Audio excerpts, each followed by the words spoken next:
আসসালামু আলাইকুম। আমার কুকিং হাউজে সবাইকে স্বাগত। চিজ ক্রিম পুডিং রেডি করব আজকে।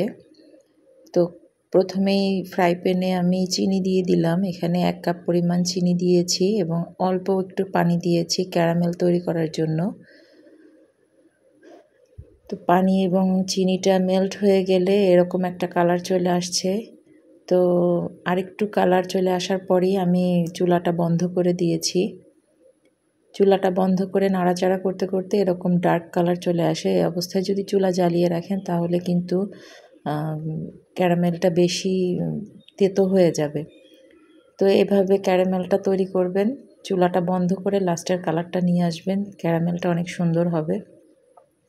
তো আমি ক্যারামেলটা বাটিতে ঢেলে নিলাম। এটা ঠান্ডা হতে হতে আমি পুডিংটা রেডি করব, লিকুইডটা। তো আমি প্রথমে 2 কাপ পরিমাণ চিজ নিয়েছি, ক্রিম চিজ, এবং চিনি দিয়ে দিয়েছি। 1 কাপ পরিমাণ চিনি দিয়েছি। 4টা ডিম দিয়ে দিয়েছি। 4টা ডিম, আমার ডিমগুলো একটু সাইজে বড়। যদি ছোট ডিম হয় তাহলে 4টার জায়গায় 5টা দিয়ে দিবেন। 1 চামচ পরিমাণ ভ্যানিলা এসেন্স দিয়েছি এবং এটা আমি ব্লেন্ড করে নিয়েছি।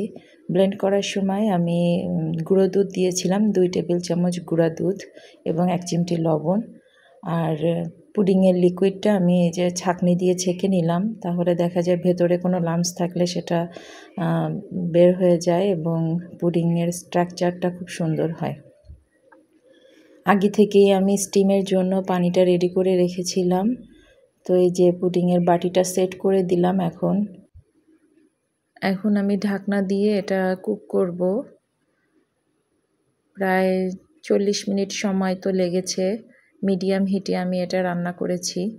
তো এখন আমি একটু চেক করে দেখতেছি যে আসলে কতটুকু হয়েছে। যদি না হয় তাহলে আমি আবার একটু হিটে রাখবো। তো আমি একটা চাকু দিয়ে চেক করে নিলাম। এই যে চাকুটা কিন্তু ক্লিন হয়ে বের হয়ে আসছে। তো আমার পুডিংটা ঠান্ডা করে একেবারে ফ্রিজে রেখে দিয়েছিলাম। ঠান্ডা করার পরে আমি এটা আনমোল্ড করেছি।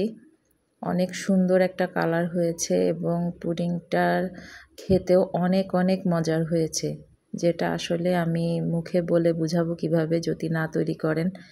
অনেক মজার ছিল। কালারটা দেখে নিশ্চয়ই বুঝতে পারছেন যে কতটা লোভনীয় দেখতে। তা আমি একটু আপনাদেরকে কেটে দেখাই। অনেক মজাদার একটি খাবার এটা। পুডিংটা যত ঠান্ডা হয় ততই কিন্তু টেস্টি হয়।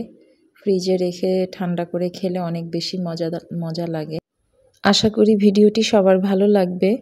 তো সবাই লাইক, কমেন্ট, শেয়ার করবেন। আল্লাহ হাফেজ।